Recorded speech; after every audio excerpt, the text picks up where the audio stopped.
গত মঙ্গলবার এক বিজ্ঞপ্তিতে এসব তথ্য জানিয়েছে বাজুস। বুধবার থেকে নতুন এ দাম কার্যকর হয়েছে। বিজ্ঞপ্তিতে বলা হয়, স্থানীয় বাজারে তেজাবি সোনার পিওর গোল্ড মূল্য বেড়েছে। ফলে সার্বিক পরিস্থিতি বিবেচনায় সোনার নতুন দাম নির্ধারণ করা হয়েছে। নতুন দাম অনুযায়ী, সবচেয়ে ভালো মানের 22 ক্যারেটের এক ভরি সোনার দাম 1,71,601 টাকা। 21 ক্যারেট প্রতি ভরি 1,63,798 টাকা। 18 ক্যারেটের প্রতি ভরি সোনার দাম 1,40,400 টাকা। এবং সনাতন পদ্ধতির প্রতি ভরি সোনার দাম 1,16,127 টাকা। সোনার দাম বাড়ানো হলেও রূপার দাম অপরিবর্তিত রয়েছে।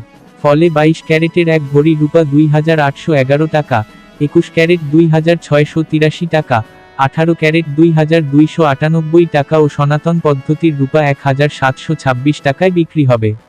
বিনিয়োগ: সোনা একটি জনপ্রিয় বিনিয়োগ মাধ্যম। এটি একটি স্থিতিশীল এবং মূল্যবান সম্পদ যা সময়ের সাথে সাথে মূল্য বাড়তে পারে। ভিডিওটি ভালো লাগলে সাবস্ক্রাইব করে পাশে থাকবেন। ধন্যবাদ।